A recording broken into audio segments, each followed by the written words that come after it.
बिहार के वैशाली जिले में रहने वाले गौतम कुमार की 12 दिन पहले ही सरकारी नौकरी लगी थी। इसके कुछ ही दिन बाद गौतम कुमार का अपहरण हो गया, फिर बंदूक की नोक पर शादी हो गई। जी हाँ दोस्तों, गौतम के सामने दो विकल्प थे, या तो सिर में गोली खाए या सामने बैठी लड़की के माथे में सिंदूर भर दे। गौतम ने जान बचाई, वो सब किया जो एक हिंदू विवाह में दूल्हे को करना होता है। राज्य अपराध रिकॉर्ड ब्यूरो के अनुसार गौतम की तरह जनवरी और नवंबर 2020 के बीच राज्य में जबरन विवाह के 7,195 मामले, 2019 में 10,935 मामले, 2018 में 10,310 मामले, 2017 में 8,972 मामले दर्ज किए गए थे। यहाँ एक रेलवे कर्मचारी की जबरदस्ती शादी करवाई थी, यानी कि पकड़ुआ विवाह। यहाँ बीपीएससी से चयनित एक शिक्षक का अपहरण कर उसे पकड़ुआ विवाह करा दिया। बिहार में पकड़ुआ शादी का एक और मामला सामने आ चुका है। पकड़ुआ विवाह है।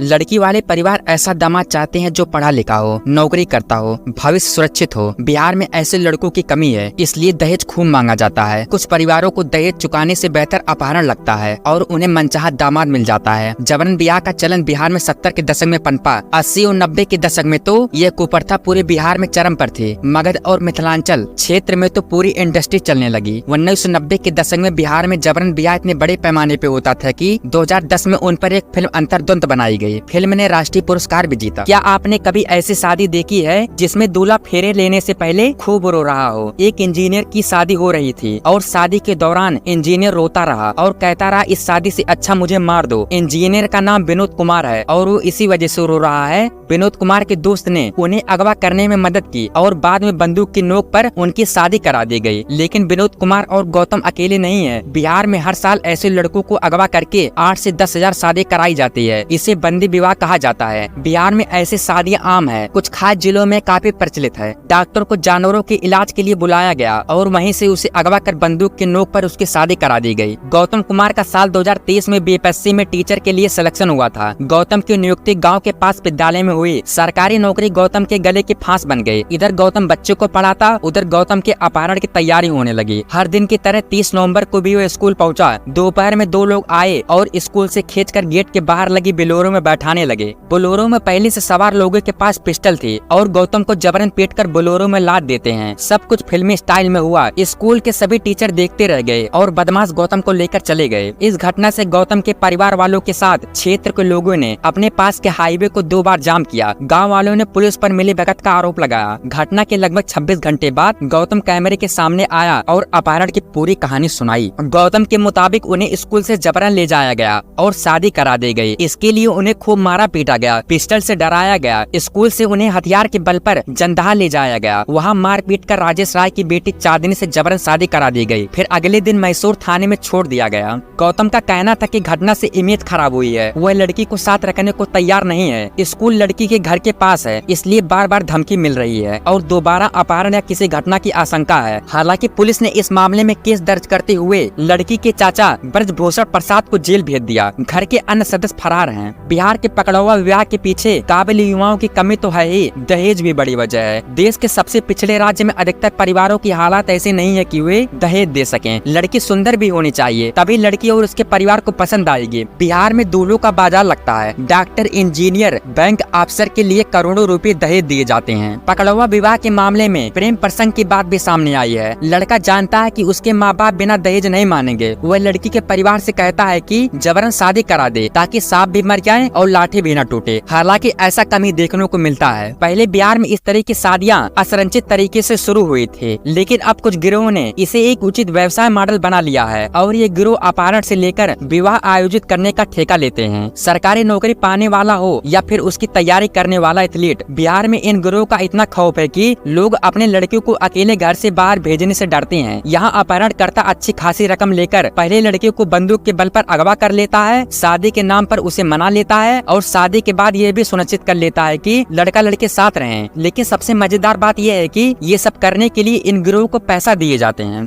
बिहार के साथ दहेज की समस्या लगभग पूरे भारत की एक कड़वी सच्चाई बन चुकी है। गरीब से गरीब व्यक्ति को अपनी बेटी की शादी में दहेज देना पड़ता है, भले इसके लिए उसे कर्ज क्यों न लेना पड़े। अगर लड़का सेटल है तो उसके लिए ज्यादा दहेज की जरूरत होती है और इसीलिए उसकी शादी होती है। सेटल लड़कों को ये शादी के लिए टारगेट किया जाता है। बिहार एक गरीब राज्य है, यहाँ प्रति व्यक्ति आय 54,000 है, जो राष्ट्रीय औसत का 1/3 है। लेकिन जब शादी होती है तो 20 लाख रुपए की मांग बहुत आम बात है। कई लड़के सरकारी नौकरी सिर्फ इसलिए करते हैं क्योंकि मार्केट में उनका वैल्यू ज्यादा है, और एक बार सरकारी नौकरी लग गई तो फिर अगर लड़का किसी सरकारी दफ्तर में चपरासी की नौकरी पर भी लग जाए तो क्या कहना है। वो सबसे निचले लेवल पर भी 5 लाख रुपए की मांग करता है। इसके अलावा बिहार में दूल्हे का परिवार उन्हें पैसा कमाने की मशीन के तौर पर देखता है। उनका मानना है कि अगर सारा पैसा पढ़ाने लिखाने में लग गया है तो फिर तलाश करनी पड़ेगी। वैसे तो दहेज लेना गैर कानूनी है, लेकिन ये सब खुले आम चल रहा है। इसीलिए लड़की के माता पिता जो दहेज नहीं दे सकते, उन्होंने दूसरा गैर कानूनी तरीका अपनाना शुरू कर दिया है। ये गिरोह को कुछ पैसा देते हैं और शादी करवा देते हैं। लड़की के लिए जो भी लड़का सही होता है उसे अगवा करके लाया जाता है और दोनों की जबरन शादी करवा दी जाती है। अब ज्यादातर शादियां तय की जाती हैं, जिसमें अगवा किए जाने वाले लड़के भी मध्य वर्ग से आते हैं और उनकी शादी करवाने वाले लोग उनसे जबरन शादी करवा देते हैं। गैंगस्टर आसानी से उन पर दबाव बना लेते हैं। ये शादी सचमुच बंदूक की नोक पर कराई जाती है। वैसे आपको क्या लगता है, पकड़वा विवाह के बारे में क्या ये सही है या गलत? अपनी राय कमेंट में जरूर बताएं और जाते जाते अपने छोटे भाई का चैनल जरूर सब्सक्राइब करें।